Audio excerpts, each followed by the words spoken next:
11월 키워드가 전환점입니다.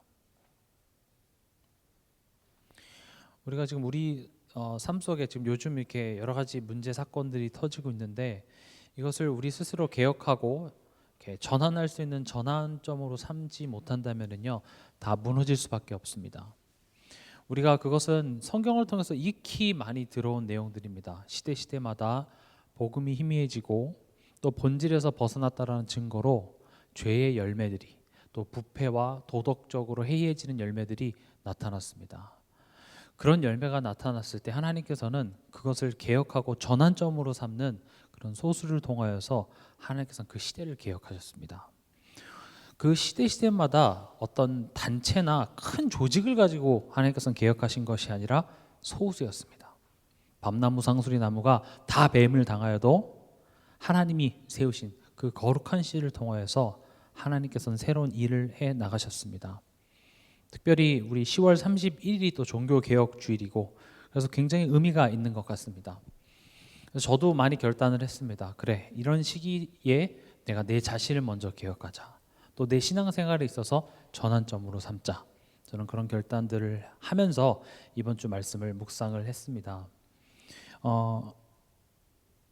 지금 이 시간을 우리가 이제 강단 메시지를 조금 구체적으로 적용해 보는 시간으로 인도받으려고 합니다. 또 그런 중요한 말씀들을 들을 분들만 오셨으리라 믿고 여러분들이 조금 오늘 받은 말씀을 다시 한번 정리해 보는 시간으로 인도받고자 합니다.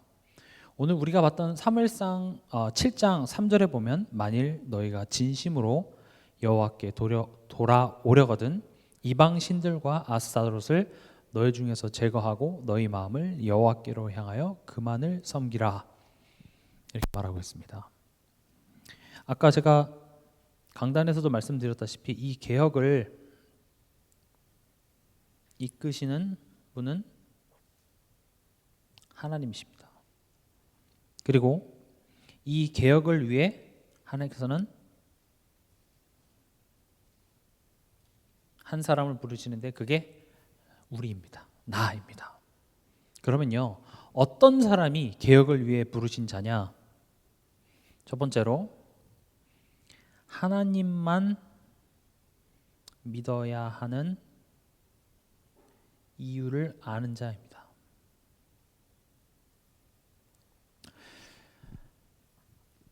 강단에서도 말씀드렸다시피 하나님을 믿는 것과 하나님만 믿는 것은 굉장히 다르다고 말씀드렸습니다. 하나님을 믿을 수 있습니다. 그러나 하나님만 믿는다는 것은 굉장한 의미죠. 그래서 이 이유를 아는 자를 통하여서 하나님께서는 개혁을 이뤄 나가십니다. 하나님을 믿는 것, 우리 이것을 종교라고 부릅니다. 하나님만 믿는 것을 우린 복음이라고 부릅니다. 이번 한 주간 이 차이를 여러분들이 깨달으시기 바랍니다. 하나님만 믿는 것과 하나님을 믿는 것과. 그럼 하나님만 믿는다는 게 무슨 말이냐? 진짜 문제를 안다라는 겁니다. 문제가 뭘까요? 성경이 강조하는 것은 예수가 답이다 이겁니다. 그럼 예수를 강조하기 위해서는 무엇이 문제인지를 정확히 알아야 돼요. 그래서 제가 중고등부나 또 현장에서 사역하는 저의 기준점이 뭐냐? 죄를 분명히 알려주고 우리 삶 속에 나타나는 여러 가지 문제와 상황들이 결국 죄의 열매 아니냐? 그래서 나는 죄를 짓고 있고 근데 죄를 지을 수밖에 없는 우리를 위하여서 예수께서 오셨다. 우린 예수를 붙잡아야 된다. 그게 다예요. 그래서 예수를 강조하는 겁니다.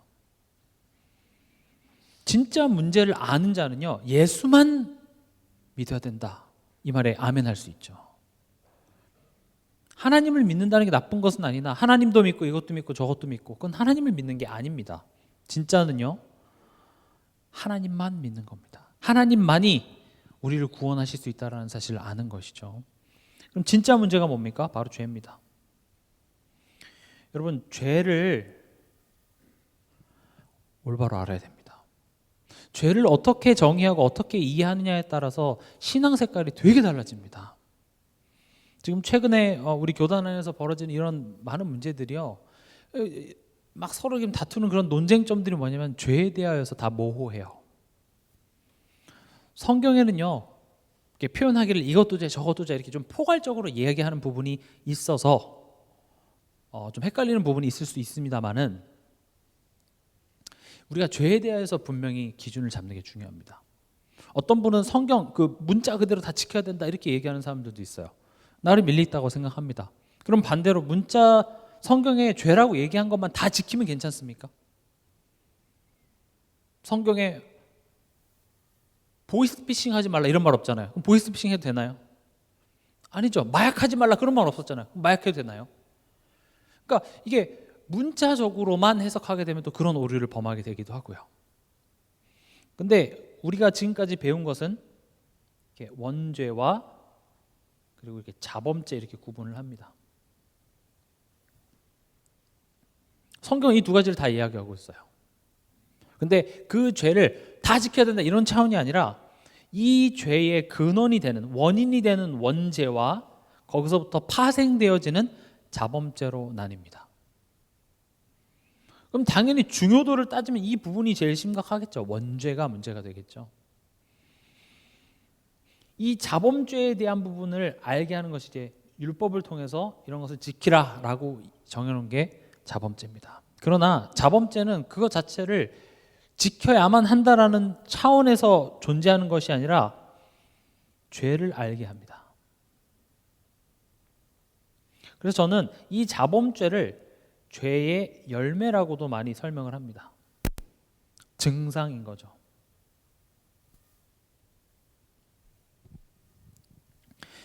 우리 후대들한테도 죄에 대해서 분명히 설명을 해줘야 됩니다. 하나님을 떠났고 사단에게 소속돼서 우리에게 문제가 왔어. 아이들 알거든요. 근데 실제로 아이들의 삶 속에서 그게 나랑 무슨 상관인데 이렇게 돼요. 근데 실제로 뭐 청소년들 같은 경우는 부모님에 대한 원망, 또 현실에 대한 원망, 미래에 대한 어떤 불안함 이런 것들을 가지고 있거든요. 그럼 불안해하지 말아라 이렇게 얘기해서 될 것도 아니고 공부를 열심히 해서 너가 세계복음화 해야 된다 이런 말들로 되는 게 아니라 예수가 전해져야 되잖아요. 근데 그들에게 있어서는 예수는 알겠는데 예수가 답인 건 알겠는데 무슨 문제의 답인지 몰라요. 그래서 성경은 우리 삶 속에 일어날 수 있는 여러 가지 삶의 모양들을 죄로 연결을 시킵니다. 그러니까 성경이 지금 우리에게 가장 많이 이야기하는 것 중에 하나가 염려하지 말라예요. 염려하면 지옥 가기 때문입니까? 아니죠. 염려는요 사실은 이 죄의 증상이에요. 그럼 다시금 죄가 뭐예요? 원죄가 뭐죠? 결국은 이 죄를 어떻게 이해해야 되냐? 하나님과의 관계가 문제가 생긴 겁니다. 하나님을 믿지 못하고 신뢰하지 못하고 하나님을 자녀가 돼도 하나님 없는 것처럼 판단하고 생각하고 하는 모든 그 하나님과의 관계에서 생긴 문제를 보고 죄라고 얘기를 하는데 성경은 관계에 문제가 있는 거야로만 이야기하지 않고 실제적으로 거짓말하지 말고 우리 에베소서에서 나오잖아요. 더러운 말을 입에도 내지 말고 염려하지 말고 이런 우리 삶 속에 하나님과의 관계에 문제가 생겼을 때 파생될 수밖에 없는 그런 다양한 증상들에서 거꾸로 들어가는 거예요. 왜냐? 하나님과 관계에 문제다 하니까 유태인들은 나 성경 많이 읽고 율법 다 지키고 하니까 나는 하나님과 관계가 좋다고 생각했어요. 그런데 그런 것들을 다 지킨다고 해서 좋은 게 아니라 실제로 관계가 좋은지 안 좋은지는 그 열매를 보고 알 수 있는 거예요. 성경에 나오잖아요. 그 열매를 보고 그 나무를 알 수 있다시피 지금 우리 삶 속에 윤리 도덕적으로 잘못했기 때문에 벌 받는 게 아니라 그렇게 될 수밖에 없는 근원의 상태 그거를 인지하지 못했기 때문에 지금 계속 그렇게 한다라는 거죠. 그래서 진짜 문제를 알아야 돼요. 이게 하나님과의 관계가 문제라는 사실을 알면 하나님만 믿어야 된다는 말에 아멘을 안 할 수가 없습니다. 실수하지 않아서 될 문제가 아니에요. 하나님과의 관계 문제입니다. 염려하지 말라가 아니라 염려할 수밖에 없는 이유가 우리는 하나님을 믿지 못하기 때문에 그렇습니다. 그래서 전 앞으로도 계속 그러겠지만 이 죄에 대해서 계속 강조할 것입니다. 왜냐? 죄에 대해서 분명하지 않으면요 교회 안에서 서로 비판하고 정죄합니다. 죄에 대해서 올바로 알지 못하면요 나는 잘난 줄 알아요. 죄에 대해서 제대로 알지 못하면요 내가 얼마나 큰 은혜 입은 자인지 몰라요. 죄에 대해서 알지 못하면요, 내가 매일매일 십자가 앞에 더 가까이 나아가야 될 이유가 없습니다. 왜죠? 죄 다 끝냈는데 뭘 더 필요해요? 아닙니까? 그건 죄를 지금 다르게 정의하고 있어서 그래요. 근데 죄라는 것은 하나님과의 관계 문제입니다. 우리의 신분은 회복됐을지 몰라도 우리 삶 속에서 하나님을 못 믿는 열매들이 자꾸 나가고 있다는 것은 우리는 뭐예요? 죄를 짓고 있다는 겁니다. 그러나 너무 감사하게도 예수님이 십자가에서 그 죄값을 다 치러버리셨어요. 여기서 말하는 죄가 뭐라고요? 하나님과 관계 문제에 대한 값이에요. 이걸 또 잘못 해석하면 이런 자범죄 줘도 괜찮아. 왜냐? 십자가에서 예수님이 다 해결했기 때문에 도덕적으로 법적으로 잘못된 짓을 해놓고도 하나님과 나와의 관계 괜찮으니까 마음껏 해도 괜찮아. 그런 말도 안 되는 논리가 나오는 거예요. 아닙니다. 죄는 하나님과 나와의 관계 문제입니다. 그로 인해서 우리 삶 속에 맺혀진 죄의 열매들은 좋지 않은 겁니다. 부끄러운 문제들이 되는 겁니다. 우리가 분명히 기억해야 될 것은 우리가 살아가면서 하나님과 나와의 관계 속에서 내가 하나님께 잘못한 것은 하나님과 나와 관계 회개하면 하나님은 얼마든지 용서해 주십니다. 그러나 내가 하나님과의 관계 속에서 문제가 생긴 것 때문에 누군가가 피해를 본다면요, 난 하나님한테 용서받았으니까 끝, 이렇게 하면 안 돼요. 그 사람한테 가서 사과하세요. 도의적으로 법적으로 잘못된 것을 책임지시면서 하나님 앞에 돌아가시는 게 맞습니다. 왜냐? 복음의 가르침은요, 내가 전도를 위해서 난 복음이니까 누구한테 피해줘도 된다, 그건 옳지 않은 내용이에요. 하나님을 사랑하는 것처럼 이웃을 사랑하라고 되어 있습니다. 복음은요, 절대 남에게 피해를 주면서 전도 이렇게 얘기하지 않습니다. 이해되십니까? 꼭 기억하시기 바랍니다. 또 우리 후대들한테 정확히 알려줘야 돼요. 복음은 그런 게 아닙니다. 내가 모질라서, 내가 하나님과의 관계 속에서 염려하고 걱정하고 하나님이 만족이 안 돼서 세상 것으로 만족하다가 혹 그런 부분들이 누군가에게 피해를 줬다면 먼저 뭐부터 해야 되겠습니까? 하나님 앞에 내가 회개를 해야 되겠죠. 그리고 나서 뭘 해야 되겠습니까? 내가 누군가에게 피해를 주고 했다면 그 사람한테 도의적으로 사과하고 미안함을 갖고 살아가는 게 맞습니다. 그러나 그런 미안함 속에 죄책감에 시달려서 난 죽어야 돼, 이렇게 하는 게 아니라 그 상황 속에서 하나님께서는 그것을 가지고 나를 만들어내신다는 거죠. 그래서 제가 자주 인용하는 게 바울입니다. 바울은 예수 만나기 전에 예수 믿는 사람을 앞장서서 핍박했고 많은 사람들을 사형틀에 보냈던 사람입니다. 예수 만나기 전에 그랬어요. 그리고 이제 바울이 예수 만나고 너무 부끄러웠어요. 그럼 바울이, 그럼 내가 예수 만나기 전에 그랬어. 난 예수와 함께 십자가 다 죽어서 끝났어.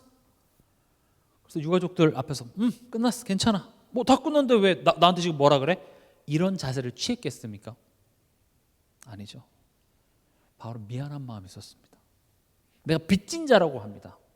내가 죄인 중에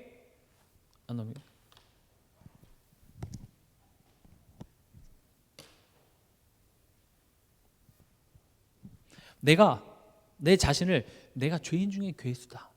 그래서 오히려 그것 때문에 바울은 누구보다도 은혜라는 단어가 너무나도 크게 와닿았어요. 서신서마다 내가 사도된 것은 내가 된 게 아니라 하나님의 은혜다. 그래서 그 미안함이 미안함으로 끝난 것이 아니라 그것 때문에 바울은요, 복음을 위해서 목숨을 걸었어요. 이방인을 위해서, 나보다 더 악한 사람들을 위해서 품고 할 수 있는 이방인을 위한 그릇으로 나의 모질한 과거를 쓰셨다라는 것이죠. 그 과거가 사라지는 게 아니라 바울은 가는 곳마다 그것 때문에 힘들었어요. 근데 그 힘듦으로 끝나는 것이 아니라 또 다른 살리는 열매로 나타나서 합력하여 선을 이루시더라는 겁니다. 우리는 죄에 대해서 올바로 알아야 됩니다. 그리고 전도와 어떤 대의적인 명분을 위해서 남한테 피해 줘도 된다? 틀린 가르침입니다. 절대 그렇지 않습니다. 우리는 하나님 앞에 죄를 져도 하나님은 다 용서해 주십니다. 그 어떤 죄도 복음이 품지 못할 죄는 하나도 없습니다. 근데 죄가 뭔지를 알아야 돼요. 결국 하나님과의 관계 문제예요. 그걸 빨리 회복해야 돼요. 그래서 이 부분이 우리가 정리가 돼야 됩니다. 그럼 이 죄의 문제에서 자유로울 사람이 있을까요? 없어요. 그래서 하나님만 믿어야 돼요. 그리고 뭘 알아야 됩니까? 사단을 알아야 됩니다. 요한복음 8장 44절. 뭐 사단 이야기가 듣기 싫어도요, 분명한 것은요, 성경은 세상 임금이라고 표현하고 있고 또 공중 권세 잡은 자라고 표현하고 있습니다.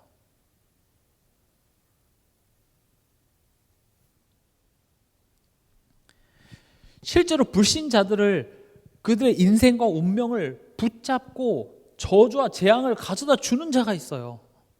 근데 사단이 보이지가 않습니다. 보이지 않으니까 알 수도 없고 이길 수도 없어요. 이게 인생의 문제입니다, 사실은.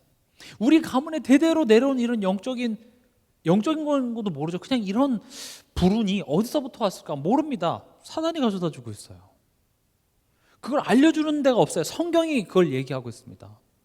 정말 우리 인생의 문제가 사단의 문제라는 것을 안다면 하나님만 믿어야죠. 다른 건 길이 없어요. 하나님을 믿냐, 하나님만 믿어야 되냐, 이왕이면 다른 신도 좀 같이 믿으면 되지 않냐, 그것 자체가 뭐가 문제인지를 몰라요. 사단이 문제인 것입니다. 그러니까 이 죄와 사단에게 붙잡혀서 빠져나올 수 없는 이 상태를 보고 하나님을 떠났다 이렇게 됩니다. 에베소서 2장 1절에 허물과 죄로 죽은 너희, 죽은 상태인 겁니다. 여기서 우리 스스로 빠져나올 수가 없습니다. 그래서 사도행전 4장 12절에 다른 이로서는 구원 얻을 수 없나니 천하 인간의 구원 얻을 만한 다른 이름을 우리에게 주신 적이 없습니다. 오직 예수입니다. 오직 예수만이. 우리 삶 속에 이게 인정되시기 바랍니다. 어떤 훌륭한 목사님이 오직 예수라 그래서 오직 예수가 아니라, 물론 성경에 그렇게 써 있으니까 우린 그렇게 얘기하지만 하나님이 원하시는 것은 여러분들이 마음으로 그래 오직 예수밖에 없구나. 우리 가문의 이런 문제, 내가 복음을 머리로 안다고 하지만 또 삶 속에서 무너지고 또 돌아가는 나의 이런 모질한 것들은 예수 아니면 해결할 수 없구나. 예수 앞에 나가야 돼요. 그리고 오늘 그 미스바에서 회개했던 것도 회개와 하나님에 대한 어떤 그런 열심의 마음이 문제를 해결한 게 아니라 결국 어린 양 잡았어요. 나를 위해 대신 희생한 그 피제사 앞에 문제 해결이 되더라고요. 결국 예수밖에 없습니다. 그래서 중요한 것은요, 내 안에 개혁을 이루기 위해서는요, 뭐가 문제인지를 알아야 돼요.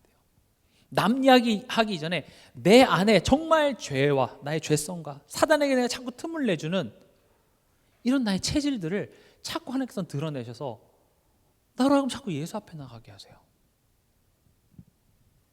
히브리서 2장 14절에서 15절, 죽음을 통하여 죽음의 권세 잡은 자 마귀를 멸하신 이는 예수밖에 없습니다. 그래서 예수만이, 또 죄의 종 노릇해서 그 두려움의 종으로 평생 살 수밖에 없었던 우리를 해방하신 그분이 예수밖에 없기 때문에 예수만이 해답입니다. 그분이 우리를 하나님의 자녀 될 수 있는 권세를 주셨습니다. 그래서 하나님만을 믿어야 되는 이유를 모르는 것은 복음을 모른다 이렇게 얘기할 수 있습니다. 그러면요, 우리가 하나님만을 믿는다, 이거는요 두 가지로 설명을 할 수 있습니다. 지금 제가 앞서 설명드렸던 것처럼 이 단절된 하나님과의 관계의 회복을 위해서, 그래서 예수님이 십자가에 고통당하시고 죽으셔야만 했구나, 이거를 아는 것을 하나님만을 믿는다 이렇게 얘기합니다. 여러분, 십자가의 이유를 알지 못하면 사실은 내가 왜 하나님만을 믿어야 되는지 모르는 것 같아요. 그래서 바울은 성경을 가지고 뜻을 풀어서 예수님이 고난 받으셔야 하는 이유와 십자가에 죽으셔야만 하는 그 당위성을 설명을 했죠. 여러분들에게는 십자가가 당위성으로 느껴지십니까? 그래서 죽으셔야만 했구나. 여러분들이 가정 안에서 내 자녀를 바라보면서 막 화내고 내 방에 혼자 들어와서 그래서 이런 나 때문에 예수님이 십자가 죽으셔야만 했구나, 이렇게 인정되십니까? 그리고요, 하나님만을 믿는다는 것은 여기서 끝나는 것이 아니라 미성숙한 인격적 관계 회복입니다. 그래서 성령께서 나와 내주하시면서 인도하시는구나, 이거를 아는 게 하나님만 믿는다는 겁니다. 좀 말이 어렵습니다. 미성숙한 인격적 관계 회복하니까. 그럼 인격적 관계 회복이라는 것, 인격적이라는 말을 분명히 이해하셔야 됩니다. 인격적이라는 말은 하나님은 그냥 하늘에 계셔서 무조건적으로 내가 이렇게 열심히 하면 들어주고 열심히 안 하면 벌 주는 그런 차원이 아니라 하나님이 나를 향한 목적과 의지를 가지시고 나를 인도하신다는 것, 이게 인격적입니다. 근데 이 사실을 내가 아는 것, 그걸 성숙하고 그걸 알지 못하고 매일 왜 안 주십니까 하고 하나님께 불평과 원망하는 것을 이제 미성숙이라고 하는데, 요거를 제가 이 창세기 12장을 가지고 한번 설명을 해보도록 하겠습니다.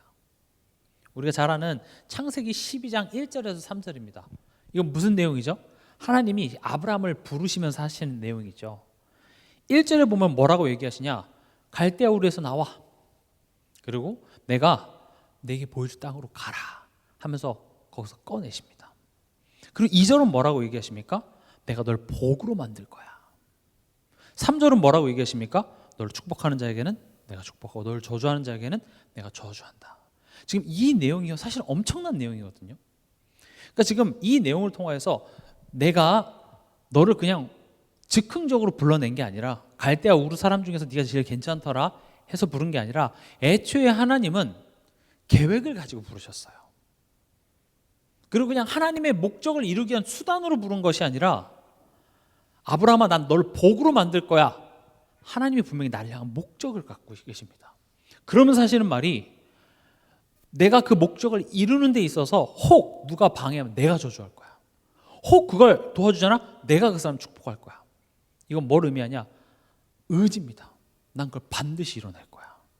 그러니까 이 안에 나를 향한 하나님의 목적과 의지가 담겨져 있습니다. 아브라함 이거 붙잡고 시작했는데 어떻습니까? 기근이 찾아오니까 어떤 선택을 해요? 애굽으로 내려갑니다. 이집트로 내려가요. 사실 정말 믿는 자라면, 그렇죠? 하나님과의 인격적인 관계가 회복된 아브라함이었으면 어떤 선택을 해야 됩니까? 12장 1절에서 3절 말씀을 기억하면서 가나안 땅에서 제단을 쌓더라, 또는 하나님을 바라보더라가 돼야 되는데 어떻게 합니까? 애굽으로 내려갑니다. 그러니까 애굽으로 내려갔다라는 자체가 나는 지금 하나님이 뭔가 목적을 가지시고 내 삶을 인도하시는 것도 하나님이 아주 강력한 의지로 나를 책임지신다는 사실을 믿지 못한 열매가 그렇게 나타나는 거예요. 그러니까 하나님이 이제 그거를 치유하고 싶은 거예요. 그래서 어떤 일이 벌어지죠? 내려가는데 또 어떤 생각이 드는 거죠. 혹 내 아내를 취하기 위해서 나를 죽이면 어떻게 할까? 그러니까 마치 이런 거랑 같은 거예요. 어린 아이가 엄마 아빠랑 같이 여행을 간다고 쳐볼게요. 그럼 가기 전에 엄마 아빠는 굉장히 분주해요. 근데 애들은 뭐 하죠? TV 봐요. 애들은 놀아요. 빨리 옷 입어. 옷만 입고 나가면 돼요. 걱정할 게 아무것도 없어요. 왜냐? 엄마 아빠가 다 챙겨주는데 뭐. 근데요, 난 엄마 아빠랑 여행 가기 싫어. 나 혼자 여행 갈 거야. 그것도 국내도 아니고 해외로 갈 거야. 그럼 어떻게 해야 됩니까? 하나부터 열까지 다 걱정거리죠. 부모랑 여행 갔을 때는 그냥 내 장난감만 하나 챙기면 됐어요. 근데 내가 이제 해외여행 가려고 하니까 하나부터 열까지 다 걱정해야 되네. 숙소며 교통편이며 또 공항까지는 어떻게 가고 환전은 어떻게 하고 고민하고 생각할 게 확 많아지는 거죠. 지금 아브라함이 하나님과 함께 가는 여정을 택한 것이 아니라 기근이 찾아왔네요. 지금 하나님이 어떤 목적을 가지고 날 이끄신다라는 생각을 못하고 그냥 그 문제 속에서 그 문제를 해결하는 그 주체가 내가 돼서 이집트로 내가 가야겠다라고 내가 그 여행을 시작하는 그 순간부터 뭐가 시작돼요? 이제 연쇄적으로 걱정할 게 계속 늘어나는 거예요. 뭐도 챙겨야 되고 뭐도 챙겨야 되고. 그래서 아브라함이 한 행동들이 뭡니까? 아내를 누이라고 속이죠.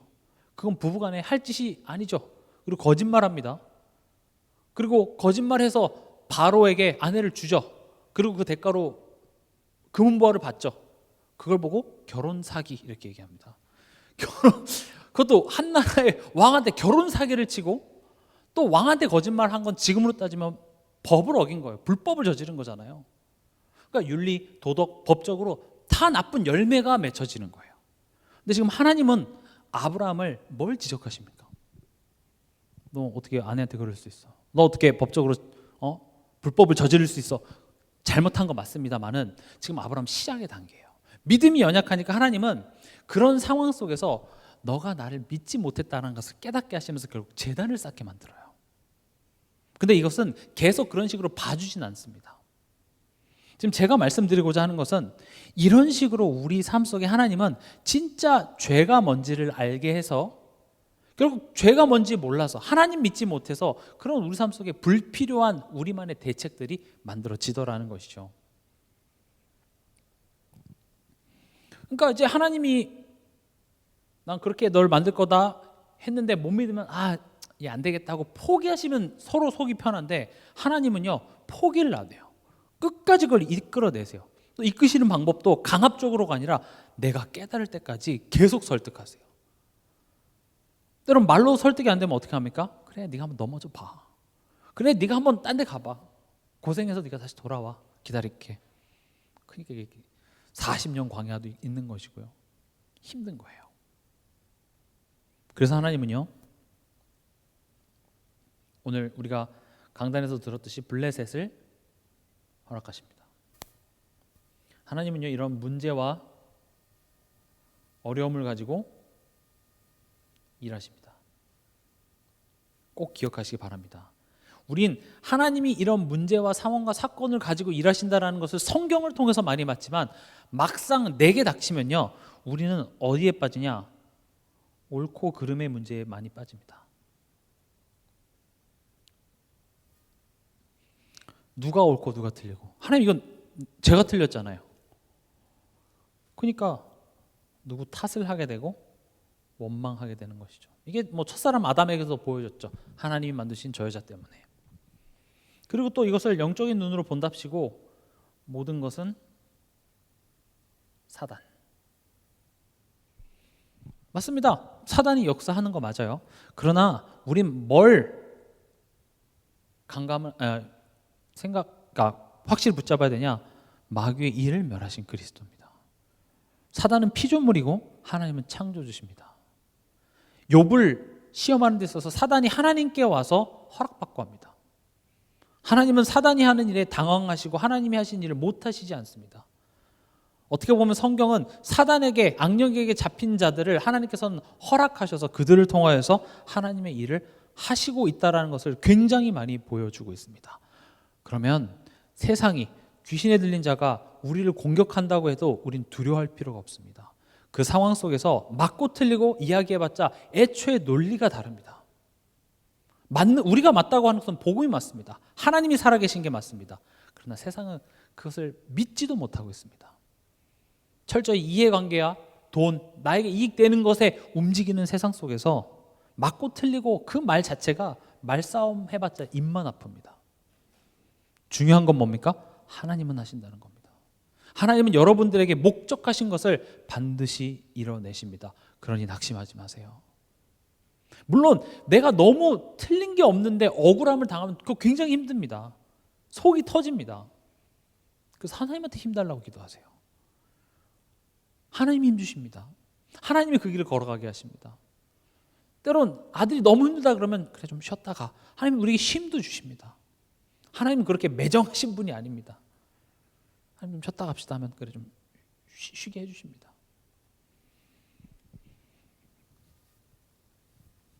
그래서 우리에게 어려움이 찾아왔을 때, 고통이 찾아왔을 때, 환난이 찾아왔을 때 그거를 어떤 눈으로 해석하느냐가 또 신앙 색깔을 결정짓습니다. 이거를 그냥 옳고 그름의 문제로 사람 탓 원망하고 이거 모든 게 다 사단이 그랬다 이런 사람들은 개혁을 하지 못합니다. 그냥 그래도 사단이 뭔가 하고 있다라는 것을 이해하는 사람은 그래도 낙심은 하진 않으나 개혁은 할 수는 없어요. 이해되십니까? 안 좋은 행동은 안 할 수 있으나 살리는 일은 못해요. 근데 이것을 아는 사람은요 개혁을 할 수 있습니다. 살릴 수 있습니다. 오늘 사무엘도 얘기하죠. 전심으로 하나님을 섬기라. 여러분 전심으로 하나님을 섬기는 모습은요 우리가 염려, 걱정, 뭐 그 어떤 불신앙 절대 하면 안 됩니다. 그게 전심으로 하나님을 섬기는 자의 모습입니다. 되겠습니까? 사실 거의 불가능합니다. 그럼 어차피 안 되는 거니까 할 필요 없네요가 아니라 이게 우리가 가야 될 방향을 지금 얘기해 주시는 거예요. 그러면서 하나님은 이 참된 개혁을, 다시 말하면 참된 개혁은 전심으로 하나님을 섬기는 한 사람이 되는 겁니다. 내 안에. 이 참된 개혁은 십자가의 능력으로, 이렇게 얘기합니다. 아무리 결단하고 아무리 내가 하겠습니다, 뭐 집회 가서 눈물을 흘리고 두 손을 들고 찬양을 하고 해도 그게 필요 없다는 게 아니라 해도 우리의 능력과 결단으로는 절대 안 됩니다. 그래서 지금 현실, 오늘 그 사무엘상 7장 6절에서 7절 보면은요, 어떤 일이 벌어집니까? 그들이 미스바에 모여 물을 길어 여호와 앞에 붓고 그날 종일 금식하고 거기에서 이르되 우리가 여호와께 범죄하였나이다 하니라. 사무엘이 미스바에서 이스라엘 자손을 다스리니라. 이스라엘 자손이 미스바에 모였다함을 블레셋 사람들이 듣고 그들이 방백들이 이스라엘을 치러 올라온지라. 이스라엘 자손들이 듣고 블레셋 사람들을 두려워하여. 지금 순서가 안 맞지 않습니까? 블레셋 사람들, 그러니까 회개를 했으면 블레셋 사람들이 도망가니라가 돼야 되는데 6절에 지금 미스바에 모여서 여호와 앞에 붓고 우리가 금식하고 우리가 죄인입니다 하고 회개하고 그랬는데 블레셋 사람들이 쳐들어와요. 논리적으로 안 맞잖아요. 왜 쳐들어와요? 안 들어와야죠. 그러니까 지금 뭘 보여주냐면은 우리가 모여서 금식하고 회개해도 결국 우리의 믿음의 본질을 하나님은 아세요. 딱 블레셋이 오니까 어디로 돌아갑니까? 7절에 보면 블레셋 사람들을 두려워하니라. 그냥 두려움으로 돌아가요. 그게 우리의 진짜 모습입니다. 저도 그런 저의 모습을 저번 주에 톡톡히 확인했습니다. 불신앙밖에 안 나오더라고요. 하나님 없습니다. 그냥 이 현실 상황 자체에 대해서 복잡한 생각만 들지 믿음의 고백, 감사 안 나오는 제 모습을 확인했습니다. 그래, 이게 내 진짜구나. 제가 여러분들 앞에서 이렇게 좋은 이야기, 복음 이야기하는 이 모습이 제 진짜 모습 아니에요. 문제 생기고 어려움 생기고 제 수준으로 이해 안 되는 상황 됐을 때 나오는 그게 제 진짜더라고요. 근데 제 그 진짜를 확인하니 처참해요. 답이 없어요. 어쩜 이럴 수 있지? 내가 욕하는 그들보다 내가 더 쓰레기일 수도 있겠구나라는 생각도 들었어요. 이 죄라는 관점이 하나님과의 관계 문제를 죄로 봤을 때 나도 별 다를 바가 없구나. 이때 이스라엘은 사무엘 선지자한테 뭐라고 요구합니까? 8절에 보면 이스라엘 자손이 사무엘에게 이르되 당신은 우리를 위하여 우리 하나님 여호와께 쉬지 말고 부르짖어 우리를 블레셋 사람들의 손에서 구원하시게 하소서 하니. 좋은 말 같죠? 이스라엘은요, 열심히 기도해 주세요. 다시 옛날의 종교성으로 또 돌아가요. 근데 사무엘은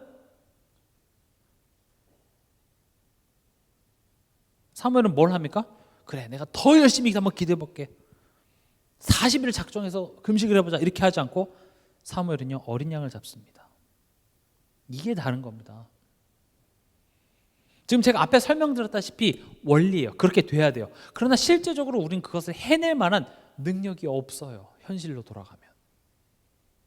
근데 또 이스라엘 백성들은 전에 그랬던 것처럼 전에 또 다른 신을 섬겼던 그 종교성을 가지고 또 열심으로 내가 간절히 한번 기도해 봅시다.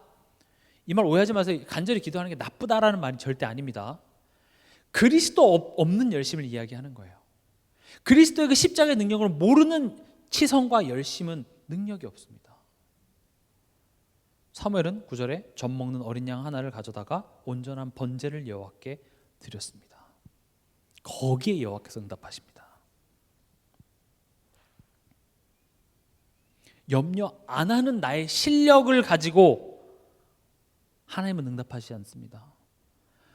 어떤 문제가 가도 흔들리지 않는 나의 모습에 하나님은 감동하셔서 응답하시는 게 아닙니다. 나를 위해 죽으신 그 그리스도의 십자가 앞에 설 때 하나님은 거기에 응답하십니다. 우리가 100번, 1000번 하나님 앞에 잘못해도 하나님은 내가 그 십자가의 보혈의 능력을 알고 그 십자가 앞에 설 때 하나님은 거기에 응답하십니다. 그래서 십자가는 사랑입니다. 우리가 십자가에 서지 않고서 우리는 살아갈 방법이 없습니다. 그 십자가의 보혈의 능력 오늘도 의지했기 때문에 나는 염치 없음에도 불구하고 하나님을 아버지라 부를 수 있습니다. 그래서 우리는 십자가를 강조하지 않을 수 없습니다. 십자가가 없는 전도, 십자가가 없는 교회, 십자가가 없는 사랑은 이따 뒤에서도 말씀드리겠지만 그냥 소리나는 꽹과리 같아요. 십자가 신앙을 다시 회복해야 합니다.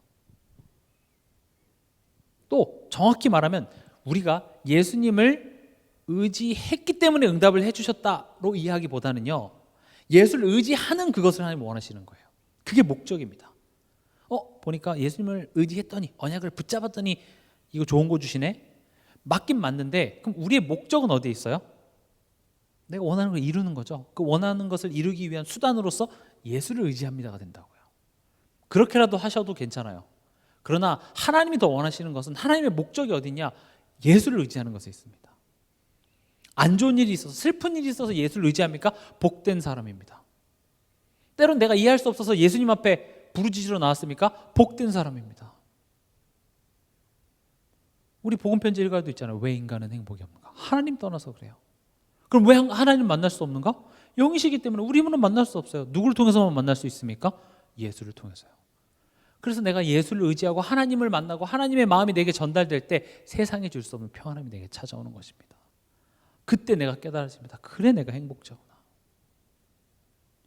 이해가 되시기 바랍니다. 그래서 우리는 믿음의 도전이 시작이 되는 겁니다. 10절에 보면 사무엘이 번제를 드릴 때에 블레셋 사람이 이스라엘과 싸우려고 가까이 오매 그날에 여호와께서 블레셋 사람에게 큰 우레를 발하여 그들을 어지럽게 하시니 그들이 이스라엘 앞에 패한지라. 이미 승리한 싸움입니다.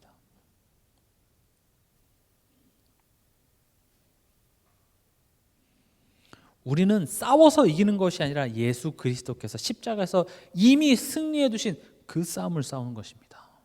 그래서 두려워할 필요 없습니다. 내 가정의 현장에 돌아갔을 때 하나님이 이미 승리하신 현장이라고 믿고 나가시기 바랍니다. 블레셋이 지금 가까이 오는 것 같습니까? 이미 패한 현장입니다. 그리고 하나님은 거기에서 그냥 싸웠으니까 끝났다가 아니라 우리로 하여금 도전하게 하십니다. 그래서 이스라엘 백성들이 패했네 그리고 끝나는 것이 아니라 패해서 도망가는 그 블레셋을 무찌르고 예전에 뺏겼던 그 영토까지도 다 회복해서 전쟁에 그쳐버립니다.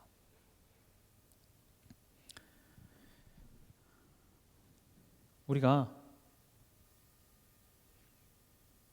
참된 개혁의 주역이 되어야 되겠습니다. 개혁이 필요합니다. 우린 개혁교단이죠. 개혁교단의 정신은 매일매일 내가 개혁하는 겁니다. 목사고 장로고 집사고 할 거 없이 아주 훌륭한 그런 사역자를 할지라도 하나님 앞에서 십자가 앞에서 매일매일 개혁해야 됩니다. 왜냐? 우린 죄성 가진 인간일 뿐입니다. 하나님이 은혜 주셔서 잠깐 사용되는 것 뿐이지 우리는 완벽한 사람이 아닙니다. 얼마든지 넘어질 수 있습니다. 그걸 알면 나도 자만하지 않고 내가 또 누구에 대하여서 넘어졌다고 해서 그 사람을 비판할 수도 없습니다. 우린 모두 다 연약한 존재입니다. 근데 뭐가 문제가 되냐? 개혁하지 않는 거예요. 그 자리에서 나는 맞아. 그 자세를 유지하고 있는 거 그게 잘못된 것이지. 우리가 하나님 앞에서 우리는 계속 십자가의 능력을 의지하면서 매일매일 그 보좌의 능력을 힘입어서 새로워져야 될 사람이라는 것이죠. 그러기 위해서는요, 우리는 분별하는 지혜가 필요합니다. 뭐가 옳고 뭐가 그른지 모르면 그걸 어떻게 분별하겠습니까? 우리가 분별해야 되는 것은 선과 악입니다. 무엇이 선이죠? 나를 향한 하나님의 목적입니다. 지금 이 분별은 불신자가 분별해야 된다는 게 아니라 지금 신자에 대해서 얘기합니다. 하나님이 지금 내 삶 속에 뭘 이루고자 하시는지 그 하나님의 뜻과 목적을 아는 것이 선이고, 그럼 뭐가 악이겠습니까? 죄와 사단이 악입니다.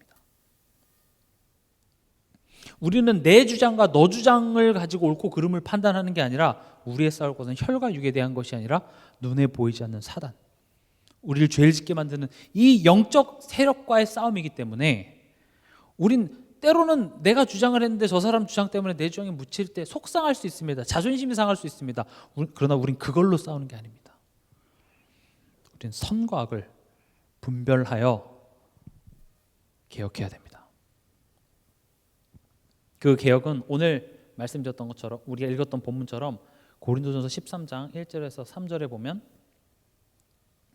내가 사람의 방언과 천사의 말을 할지라도 사랑이 없으면 소리나는 구리와 울리는 꽹과리가 되고 내가 예언하는 능력이 있어 모든 비밀과 모든 지식을 알고 또 산을 옮길 만한 모든 믿음이 있을지라도 사랑이 없으면 내가 아무것도 아니요 내가 내게 있는 모든 것으로 구제하고 또 내 몸을 불사르게 내줄지라도 사랑이 없으면 내게 아무 유익도 없느니라. 지금 이 구절이 강조하는 것은 뭐냐? 내 안에 하나님의 사랑으로 먼저 채우라는 거예요. 내 안에 하나님의 사랑. 주의하시기 바랍니다. 정말입니다. 우리가 교회 안에서 가정 안에서 우리가 옳은 이야기를 하지 말라는 이야기가 아닙니다. 근데 성경은 먼저 내 안에 하나님의 사랑으로 가득 채울 때 그때 분별해서 내가 누구에게 권면하는 내용들은 역사가 일어납니다. 그러나 내 안에 사랑이 없이 옳고 그름만 이야기를 하면 내가 내 자녀한테도 한번 해보세요. 역사가 일어나지 않습니다. 내 안에 사랑이라는 것은 그 상대방을 긍휼히 여기는 사랑이기 이전에 내게 보여주신 하나님의 사랑으로 가득 채워야 돼요. 그걸 우린 복음이라고 얘기하죠. 그래서 내 안에, 내 마음에, 내 생각에 복음으로 가득 채운 사람이 이거는 조금 아닌 것 같습니다 했을 때 상대방에게 성령께서 깨달음을 주십니다. 그런 사람으로 하나님께서는 역사하십니다. 그래서 우리가 자녀를 위하여서도 마찬가지입니다. 내가 정말 그 자녀의 그 안타까운 모습을 보면서 또는 믿지 않는 내 남편의 안타까운 모습을 보면서 내가 옳은 말만 하기 전에 먼저 내 마음속에 하나님의 사랑으로 풍성히 채우고 정말 내 남편을 위하여 내 자녀를 위해서 눈물을 흘리며 기도하시기 바랍니다.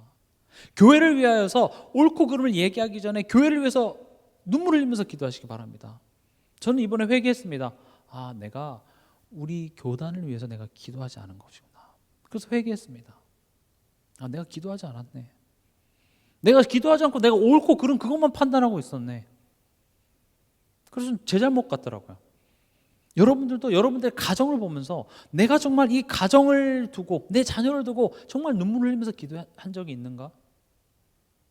되돌아보시기 바랍니다. 왜 교회가 사랑이 없고 왜 이 모양이야? 맞는 말일 수 있으나 내가 그럼 그 교회를 위해서 철야 때라든지 나와서 내가 기도한 적이 있는지 되돌아보자고요. 정말 부모는요 자녀가 잘못됐다는 분석만 하지 않습니다. 자녀 이게 잘못됐고 저게 잘못됐고 그건 누구나 할 수 있죠. 그러나 부모는요 그런 자녀를 품습니다. 그리고 기다리고 그 자녀가 잘할 수 있도록 눈물과 기도로 그 시간을 같이 가는 게 진짜 사랑하는 사람입니다. 그럼 여러분들이 가정복음만 말만 하지 마시고요. 믿음의 도전이라는 것은요 정말로 내가 분별을 하고 또 그것을 바라보면서 내 마음속에 정말로 하나님의 사랑으로 가득 채우며 가족으로서 기도하시기 바랍니다. 하나님 내가 할 수 있는 것이 없습니다. 그러나 분명히 하나님이 목적을 가지고 날 이 가정에 이 가문에 부르시지 않으셨습니까? 하나님이 이유가 있어서 날 이 교회에 부르셨다면 하나님 나를 통하여서 복음의 선한 능력이 나타나게 해 주시옵소서. 그러기 위해서 나에게 먼저 하나님의 사랑으로 가득 채워 주시옵소서. 그러면서 어떻게 해야 되냐?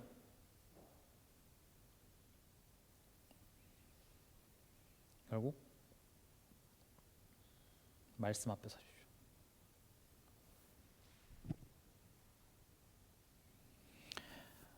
나의 연약함이 말씀 앞에서만 드러납니다.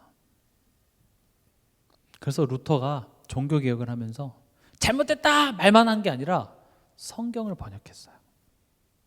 그래서 사람들이 예전에는 라틴어로 돼 있어서 사제들만 읽었던 성경이에요.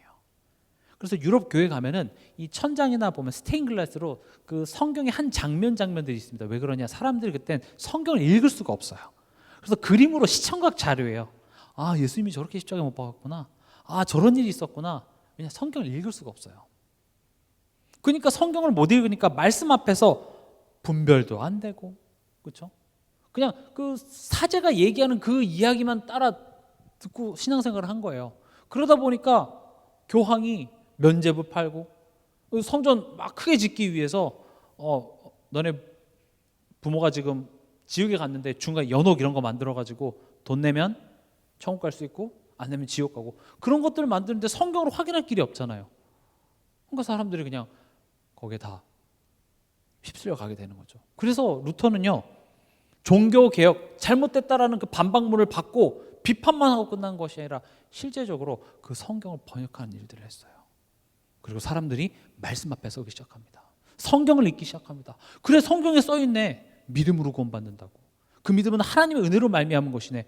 그걸 보게 되면서 사람들이 한 사람씩 깨어나기 시작했어요. 어떤 한두 사람의, 어떤 교황 그 한두 사람의 영향권 속에 있는 것이 아니라 다 말씀 앞에 성경 가지고 하나님과 나와의 교제, 그거 회복하니까 종교개혁이 일어났어요. 그래서 저는 이런 시기일수록 우리가 말씀을 가까이 하시기 바랍니다. 성경 읽기를 게을리하지 마세요. 읽는 행위가 뭔가 도움을 준다 이런 건 아니지만 우리가 자꾸 말씀 앞에 서세요. 최소한 여러분들이 한 주간의 그 강단 말씀의 본문은 좀 읽어보시면 좋을 것 같아요. 그게 힘드신 분들은요, 괜찮습니다. 메시지 들으세요. 강단 말씀도 있고 수요예배도 있고 금요예도 있고 우리 새벽기도 메시지도 계속 올려드리고요. 그거 말고도 유튜브에 좋은 메시지 참 많습니다. 중요한 건 지금 이 시간 나는 복잡한 세상의 소리, 세상의 거짓된 소리가 아니라 나는 하나님의 참된 말씀을 내 영혼에 들려줄 거야. 내 영혼은 배고픕니다. 여러분들의 영혼은 안녕하십니까? 영혼이 건강해야 우리의 정신도, 우리의 삶도, 우리의 범사에 강건함의 열매가 맺혀지는 것입니다. 말씀을 맺겠습니다. 십자가 앞에서 날마다 나를 개혁하자. 우리는 하나님의 은혜 없이 살아갈 수 없습니다. 그 은혜로 말미암아 우리는 한 걸음씩 가는 것입니다. 우리가 뭔가 이뤘다는 것도 아닙니다. 하나님이 우리를 붙들어 주사 하나님의 목적을 가지고 우리를 복으로 만드시겠답니다. 우리를 세상 끝날까지 함께 하시며 증인으로 만들어내시겠답니다. 하나님이 그런 의지를 갖고 여러분들의 삶을 간섭하고 계십니다. 이번 한 주간 여러분들 삶 속에 일어나는 작은 만남, 사건 속에 갈등이 있다면요, 그 사건만 보지 마시고 그 사건 속에서 일하신 하나님을 한번 주목해 보시기 바랍니다.